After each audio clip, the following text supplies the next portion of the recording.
Per 5 referendum sulla giustizia, oggi giornata di silenzio elettorale. Maxi rissa in un quartiere popolare di Milano, una sessantina di persone in strada armate anche di bastoni. Sport calcio, questa sera Inghilterra-Italia per la Nations League. Mancini si affida ancora ai giovani, questo ed altro fra poco nell'appuntamento con l'informazione.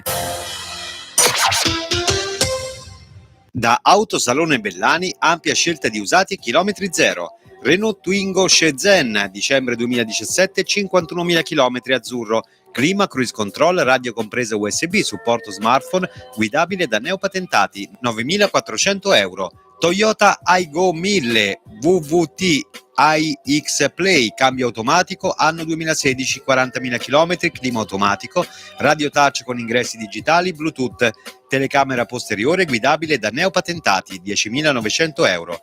Audi Q3 2000 TDI 150 cavalli 4 Sport S-Line, anno 2017, 94.000 km, bianco, clima Bizon, Mimi, navigatore, pacchetto S-Line, sensore luce pioggia, cerchi da 18, 24.900 euro.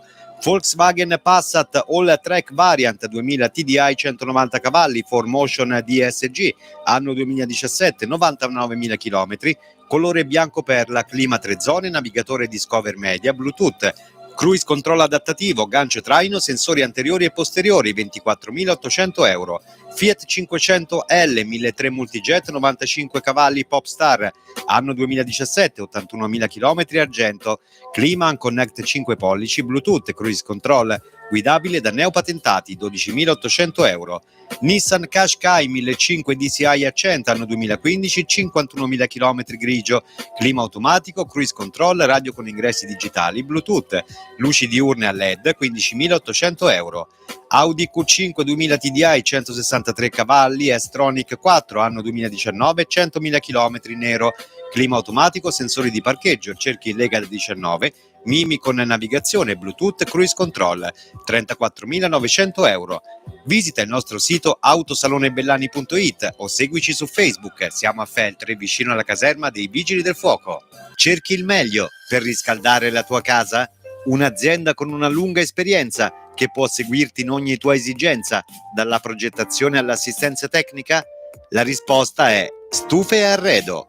Nel nostro showroom trovate stufe ad accumulo, termocucine, stufe e caminetti a pellet, caminetti e stufe tradizionali, ottime cucine a legna e le stufe in pietra ollare. Le migliori marche, ottimi prezzi, ma soprattutto affidabilità e serietà. Stufe e Arredo, in Viale Cadore 44B, Ponte nelle Alpi. Telefono 0437 98 15 35.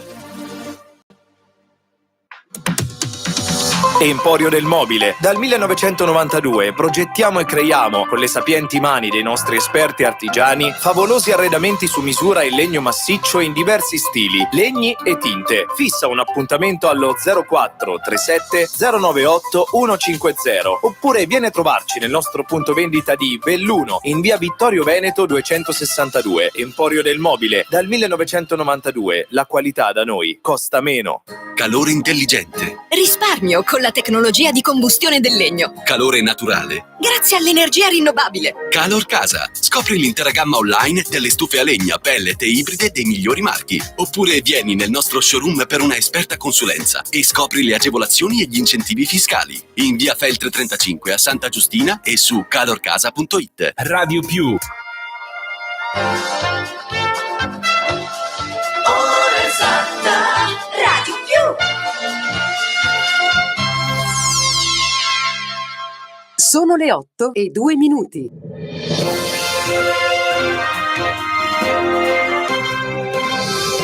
Buongiorno e buon fine settimana dalla redazione. Domani si vota dalle 7 alle 23 in 978 comuni per eleggere il sindaco e rinnovare i consigli comunali. Di questi 4 sono capoluoghi di regione: Genova, Palermo, Catanzaro e L'Aquila, e 22 capoluoghi di provincia. Chiamati alle urne complessivamente poco più di 8.800.000 italiani. Ma sarà un election day perché in tutta Italia saremo chiamati ad esprimerci sui 5 referendum sulla giustizia proposti da Lega e Radicali. Perché il referendum sia considerato valido dovrà recarsi alle urne il 50% più 1 degli aventi diritto. Oggi è giornata di silenzio elettorale.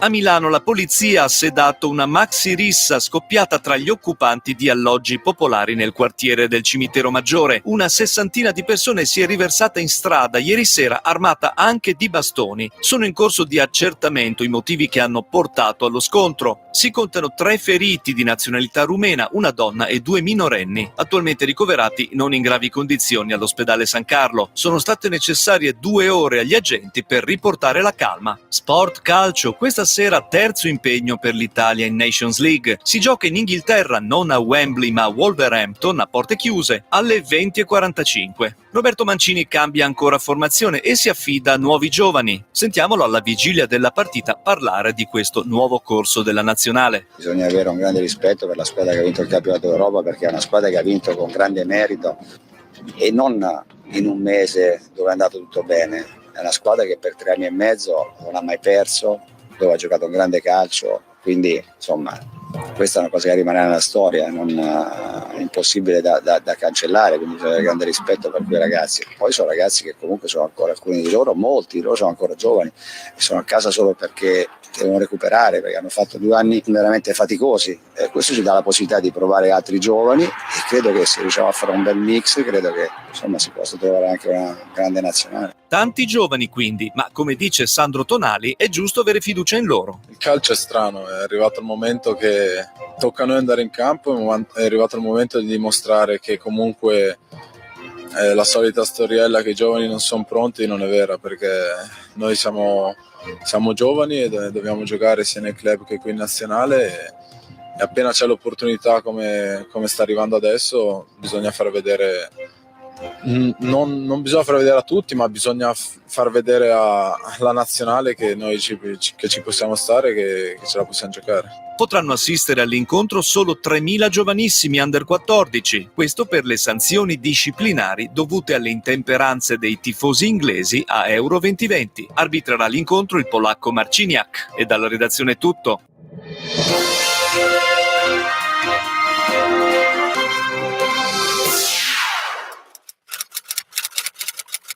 Radio Più, una corazzata di notizie. La rassegna stampa, dal lunedì al sabato alle 8 del mattino, dal 1983. 5 minuti dopo le 8, buongiorno da Taibona Gordino. Quando c'è da fare una critica alla sanità non ci tiriamo mai indietro, chi ci ascolta da 39 anni lo sa. Per lo stesso motivo, per coerenza e perché è giusto, quando la notizia è di quelle positive, merita lo stesso spazio, lo stesso tono, la stessa enfasi.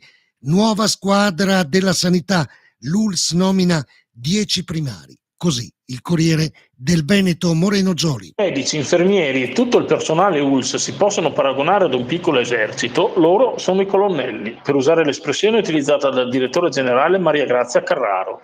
I primari, nell'organizzazione di un'azienda sanitaria, sono una componente centrale, a capo di un team di molti altri professionisti. Ieri la direzione generale dell'ULSS 1 ne ha presentate 10 in un colpo solo. Sono gli ultimi acquisti in ordine di tempo, ma ne seguiranno altri a breve, anticipa Carraro, che spiega anche le motivazioni di una presentazione di gruppo così inusuale.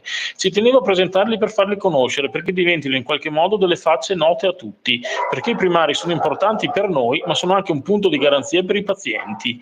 Mediamente giovani, le nuove figure apicali completano la dotazione organica in tutte le specialità, anche quelle che negli ultimi tempi hanno dato più grattacapi. È il caso, ad esempio, della psichiatria di Feltre, senza primari da quasi un anno e con il reparto degenze chiuso per un lungo periodo.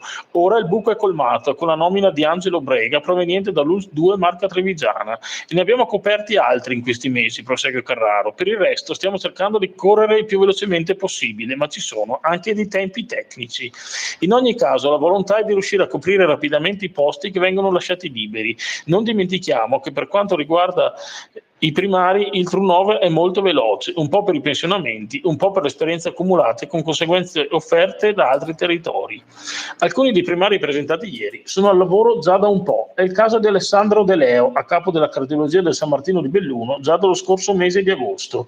Altri sono nomi già noti, come Fabio Di Leo, specializzato in traumi della spalla, per anni braccio destro di Corrado D'Antimo, all'ortopedia di Belluno, ed ora è diventato primario del reparto a Feltre. O come Angela Manzan, nuovo direttore del SER, del Servizio Dipendenze. Dal 1 giugno Manzano è ufficialmente nuovo direttore, ma viene da 4 anni come responsabile facente funzioni. Arriva dall'azienda ospedaliera di Udine invece Alessandro Magli, nuovo primario della radioterapia di Belluno. Oltre a quella di Feltre, anche la psichiatria di Belluno ha avuto un recente cambio al vertice con l'arrivo di Aldo Gatto, in servizio già dallo scorso dicembre. Sono di 2 donne, le altre nomine freschissime firmate nei giorni scorsi da Carraro. A capo dell'azienda di Feltre dal 1 giugno c'è Cinzia Omiciuolo, arriva dall'azienda universitaria di Trieste. Da pochi giorni l'ULSS 1 ha anche il nuovo direttore della farmacia territoriale, si tratta di Federica Schievenin. Anche se poco conosciuta, la farmacia territoriale è un settore strategico, spiega Carraro, perché si rapporta quotidianamente con le farmacie e i medici di base. A Pieve di Cadore invece ha recentemente preso servizio Andrea Carraro, nuovo primario di medicina, mentre sarà a Belluno da luglio Giovanni Balestriero, nuovo primario di radiologia. Colonnelli all'ULSS, la sanità arruola 10 nuovi primari, ne fa titolo di prima pagina a carattere cubitale il Corriere delle Alpi. I professionisti andranno a rafforzare i presidi di Belluno, Feltre e Pieve. La farmacia territoriale affidata alla Schievenin, classe 1983. Gazzettino ULSS, 12 primari dal più anziano di nomina, entrato in servizio nel giugno di un anno fa, sino a chi ha ricevuto l'incarico, ma deve ancora cominciare. Cambiamo argomento, domani tempo di elezioni. Si vota dunque, si vota anche nei comuni più popolati della provincia di Belluno, faccio riferimento a Belluno, capoluogo e Feltre, si vota a Cortina, si vota anche in comuni dove c'è una sola lista. 12 comuni dunque interessati, Belluno e Feltre, Cortina che sceglie il sindaco olimpico, Falcade e Soverzene che eviteranno l'ostacolo quorum con le liste Civetta. A Rivamonte sarà invece proprio il quorum l'unico avversario di Nino Deon. Il decreto legge elezioni tuttavia ha abbassato il quorum al 40% e il voto degli iscritti dell'AIRE, anagrafe degli italiani residenti all'estero, sarà scorporato dal totale. 82.000 elettori bellunesi dunque ad Auronzo, Belluno, Cesio Maggiore, Cortina d'Ampezzo, Falcade, Fonzaso, Lamon, Rivamonte, San Gregorio, Soverzene, Tambre. Domani si voterà non solamente per le comunali. Tutti i cittadini potranno esprimersi su 5 referendum abrogativi in tema di giustizia, i quesiti referendari, promossa da Lega e Radicali, lo spoglio delle schede lunedì pomeriggio. Il Corriere delle Alpi si propone con un inserto centrale la guida al voto presentando i profili dei 676 candidati, ne fa spazio di apertura il Gazzettino.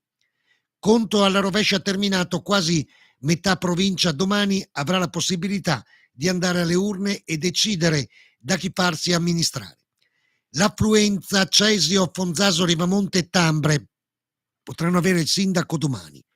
A Cesio Maggiore, Fonzaso, Rivamonte e Tambre c'è un solo candidato, significa che anche se lo spoglio delle schede avverrà lunedì pomeriggio, domani sera sarà già noto il nome del nuovo sindaco, nel caso in cui sia raggiunto il quorum del 40%. L'apertura del sito internet radiopiù.net, piscina di Agordo, tempi duri, gli aumenti rischiano di far affondare un impianto che funziona. Dalla piscina di Agordo, splendida realtà, che funziona non una cattedrale nel deserto o un impianto per pochi, arriva il grido di allarme. È un accorato appello alla politica locale, quella dei tanti campi in sintetico, con i fondi di confine, quella delle arene nei posti impensabili o delle strutture recuperate con i soldi pubblici, oggi in disuso, abbandonate al loro destino. E la politica è informata, perché dalla piscina sono state inviate precise missive da più di un mese alle quali non è mai giunta risposta. Il problema sono i costi, quelli energetici, aumentati in maniera preoccupante. Il problema si vedrà nella stagione autunnale, dice Giorgio De Nardin, dalla piscina di Agordo. Le prospettive non sono buone, a settembre avremo difficoltà ad erogare i servizi attuali, compresa la palestra, della quale usufruisce anche il polo scolastico. Siamo fiduciosi che i sindaci ci diano una mano. L'impianto degli Agordini è un fiore all'occhiello, non solo per l'agonismo, è un servizio pubblico, è importante per i bambini, per gli anziani, non è solo divertimento e svago, ma è socialmente utile. Lo riscontriamo tutti i giorni, continua Giorgio De Nardin. Non lo vedono i nostri amministratori perché in piscina non li abbiamo mai visti. Ed è sempre il sito internet radiopiù.net che da ieri batte la notizia della scomparsa di Maurizio Trevisan, uomo al quale i suoi dipendenti erano particolarmente legati sui social. I messaggi sono infiniti di emozione e commozione. Agordo. La notizia si è sparsa in fretta ieri mattina tra il centro della città e la località Valcozzena. Maurizio Trevisan, 71 anni, è stato una colonna importante nell'industria del Cavalier Leonardo del Vecchio, uomo che ha meritato grande rispetto da parte di chi ha avuto la fortuna di condividerne il percorso lavorativo nello stabilimento Luxottica di Agordo. Caporeparto della finitura, era un punto di riferimento per gli operai e non solo. Maestro del lavoro, aveva ricevuto la stella al merito, era dirigente quadro Luxottica. Lascia la moglie Mara e i figli Michela e Luca, il genero Giorgio, la nuora Ilaria, gli adorati nipoti Samuele e Eleonora e il piccolo Jacopo, il fratello e le sorelle. I funerali si terranno lunedì alle 15 nell'Arcidiaconale ad Agordo.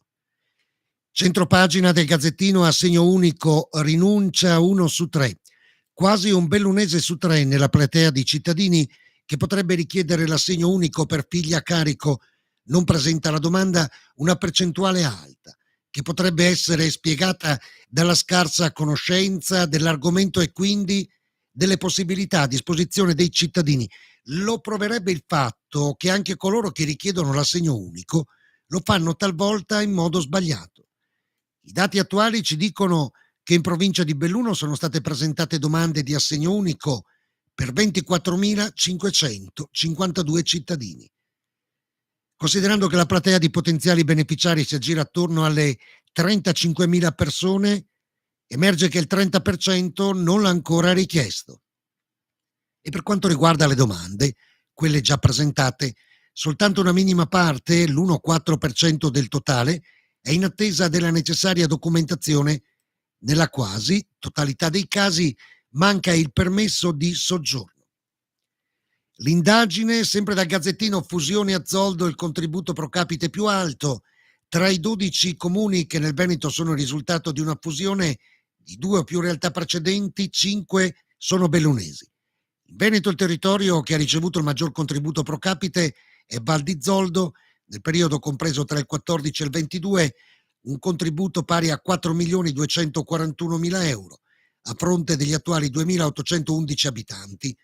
Fatti i conti, il contributo pro capite arrivato nelle casse del comune zoldano è stato in media di 251 euro anno. Centropagina per il motociclismo, Superbike Bassani sempre ai vertici, in sella la Ducati Axel Bassani combatte alla pari con le scuderie ufficiali. L'addestramento del soccorso alpino sulla Moiazza e l'omaggio a Danilo Del Favero, Agordo. Oggi il soccorso alpino di Agordo ha programmato un addestramento in parete sulla pala del Bo per garantire la massima sicurezza anche dal rischio di caduta a sassi durante le manovre. Invito a non sostare o transitare nelle vicinanze. L'omaggio a Danilo Del Favero. Danilo Del Favero, classe 1948, è tra i fondatori della stazione del soccorso alpino del centro Cadore. Nei giorni scorsi il soccorso alpino l'ha premiato dopo il suo ritiro dall'attività con una scultura in legno che rappresenta le Marmarole, con al centro un chiodo da roccia scolpito a opera di Matteo De Martin, anch'egli soccorritore. La cerimonia si è svolta al Fogher di Vigo di Cadore. Il grazie dal soccorso alpino per l'impegno profuso in tutti questi anni, per l'esperienza tramandata, per l'aiuto donato a chi ha avuto bisogno. Il Corriere del Veneto titola escursioni per le persone down, il parco lancia i percorsi inclusivi, il nome dice tutto, Ti Guido è il nuovo progetto che vede insieme Parco Nazionale Dolomiti Bellunesi, AIPD e l'Associazione Italiana Persone con Sindrome di Down. La parola d'ordine è inclusione e accessibilità. L'idea integra le attività di escursionismo con altre di promozione turistica del territorio bellunese attraverso la conoscenza di alcuni tesori artistici presenti nelle città o nei borghi della provincia. L'AIPD di Belluno, con il sostegno economico del parco, ha costruito pacchetti di visita al territorio bellunese e li ha promossi nelle 56 sezioni italiane dell'associazione. Il progetto si svilupperà in 4 annualità, prenderà il via domenica 19 giugno, sviluppandosi per tutta la settimana fino al 25. Le prime sezioni a partecipare saranno quella di Potenza e quella di Anzio Nettuno, portando ragazzi con sindrome di Down a scoprire le bellezze delle Dolomiti bellunesi con l'AIPD Belluno e l'ente Parco. Corriere delle Alpi, centropagina, pratiche infinite, la Bortoluzzi porta in tribunale il curatore. Da Ponte nelle Alpi un fallimento lungo 28 anni, quello della Bortoluzzi Sacco SNC, e adesso Loris vuole portare il curatore in tribunale. Gianni Santomaso nella pagina della Gordino scrive di Michele Costa: dopo 10 anni lascia la politica attiva, ci ho messo l'anima. È il testamento politico di Michele Costa sul Corriere delle Alpi, lo abbiamo ascoltato l'altra sera nella diretta dalla Sala Don Tamis dell'Unione Montana Gordina. Sul sito internet c'è il podcast con l'intera seduta dove si parla anche dell'intitolazione dell'ospedale di Agordo a Giovanni Paolo I Albino Luciani e del regolamento dei funghi con i pagamenti in via telematica. Serende il Grappa. Rinnovo dell'RSU al colorificio Paolin di Serende il Grappa. La Femca CISL ha ottenuto 34 voti su 50, eleggendo 2 delegati, Alan Mantani, 21 preferenze, e Francesco Zancanaro, 11 voti. 15 i voti ottenuti dalla Filctem CGL, che ha eletto un rappresentante, Karim Arbawi. Dei 70 dipendenti aventi diritto si sono recati alle urne 50 lavoratori. Una croce di neve in marmolada, titola il Corriere delle Alpi. Carlo Budel, gestore della capanna Punta Penia in Marmolada, è sempre più l'uomo delle nevi. La giornata di ieri l'ha impegnata a spalare i 2,5 metri di coltre bianca accumulati dal vento a ridosso del fabbricato fino a nascondere parzialmente le finestre. Nella fotografia la croce della vetta che ti trattiene la neve gelata. A proposito di fotografie, il giornale Radio Più, il nostro quotidiano che alle 6 del mattino inviamo al canale Telegram. Radio Più Informazione, presente sul sito internet radiopiù.net, oggi invece apre con le fotografie di Claudio Pra con il drone sopra il lago di Alleghe, in questo periodo oggetto dei lavori che dovrebbero terminare entro il 20 di giugno. Le nostre storie nel taglio basso del Corriere delle Alpi, no more less. Il bellunese Feltrin conquista Milano. A un cuore bellunese l'innovativa sedia No More Less che sta spopolando al Salone del Mobile di Milano l'idea di Francesco Feltrin, 37 anni. È originario di Mel, affermato designer che dal 2016 vive e lavora a Londra anche come insegnante universitario. Bellunesi che si fanno onore a Milano, agordini che si fanno onore a Zugliano. Gianni Santomaso, Corriere delle Alpi. Un'altra opera di Dunio Piccolin verrà inaugurata domenica a Zugliano, in provincia di Vicenza. Il murales, dal titolo Il filo di seta tra Agordo e Zugliano, viene presentato così dall'artista della Valle del Biois. Un racconto di 15 metri quadrati è la storia, in corso d'opera, che si sta realizzando a Zugliano. È l'epilogo di una bella narrazione. Qui il ricordo delle giovani agordine che dopo la metà dell'Ottocento vennero a lavorare alla Cascami zuglianese è ancora vivo. Lo è nel racconto della gente di Zugliano. Mia bisnonna era una schiena, l'altra una scussel e poi una décolle. E vedi, qui in questa foto dei miei antenati vi è una gordina. E via dicendo. L'epilogo felice di quelle povere fanciulle che messe su un treno fino a Bassano e poi con altra strada da percorrere, quasi ignare del loro destino, è che alcune di loro tutte o orfane o nubili, come prevedeva l'Assunzione, si sposarono e vissero qui tutta la vita. Domenica lo scoprimento dell'opera a cura del comitato di gemellaggio Agordo-Zugliano e delle 2 amministrazioni comunali. Sul Corriere delle Alpi quest'oggi viene presentato inoltre l'appuntamento con il ricordo di Tix, Gianni Santomaso. Questa volta sì, è lui. Poco fa avete ascoltato Roberto Bona, scusateci. Hanno chiamato Tix and Roll, il festival con cui oggi, a partire dalle 15 al Bar da Flora a Caviola, vogliono rendere omaggio a Tiziano Busin, meglio conosciuto come Tix, morto a 57 anni nel gennaio scorso. Grande amante della musica, del rock and roll e di Led Zeppelin in particolare, Tix aveva fatto parte come batterista di vari gruppi musicali in Valle del Piois, tra cui gli Union. Sempre presente ai vari eventi musicali e promotore di numerosi festival da rock a Falcade, Tix era molto noto e apprezzato nell'ambiente, che ora ha deciso di tributargli un pomeriggio con la collaborazione del comune di Falcade, del gruppo Ana Cimedauta, della Proloco di Caviola, radunando vari gruppi musicali. Per l'occasione gli Union, la sua band, si è ricomposta e ritrovata in sala prove.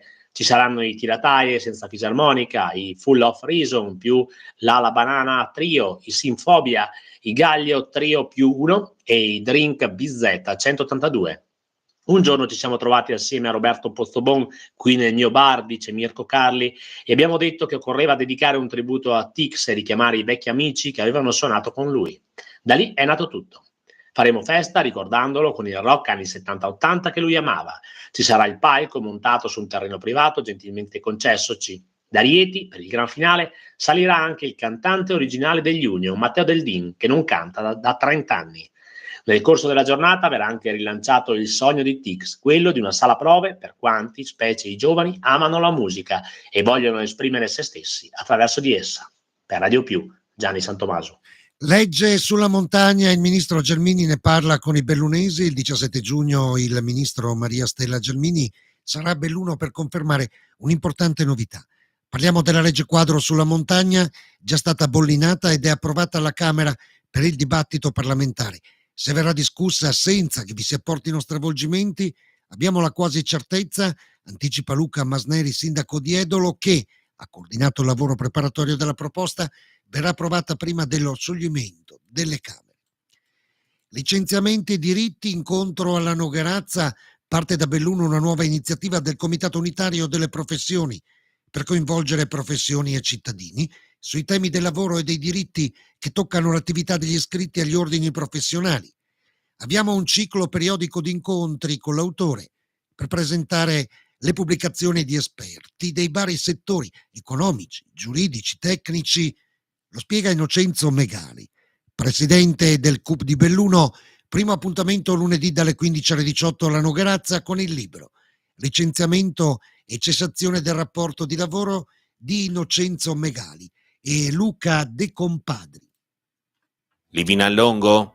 Oggi alle 20:30 nella sala Taulacce di Pieve di Livinallongo sarà presentata la trilogia di Ezio Anzanello sulla guerra di mine sul Col di Lana e Monte Sief durante la Prima Guerra Mondiale. Domani è un giorno importante per l'Agordino perché dopo 2 anni ritorna il campionato agordino di calcio, che Radio Più segue ininterrottamente da 39 anni. Il campionato agordino di calcio dunque è l'appuntamento della domenica, è l'appuntamento per gli sportivi e con la stessa gioia vi diamo anche la notizia del ritorno di Sant'Antonio. È in corso la festa a Rivamonte con la Proloco, la prossima settimana San Giovanni a Canale d'Agordo. E allora, campionato agordino di calcio, benvenuti, bentornati giocatori, allenatori, dirigenti, fans, tutti coloro che fanno parte di questo circo del campionato di Vallata. Giornale radio principale. Sport.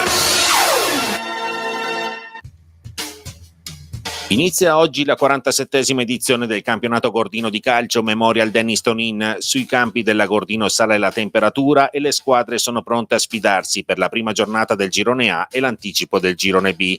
Si inizia oggi pomeriggio alle 18, protagonisti campioni in carica del Voltago che sul campo di casa ospiteranno il Le Ville allenato da Romano Costantini, calcio d'inizio alle 18:30.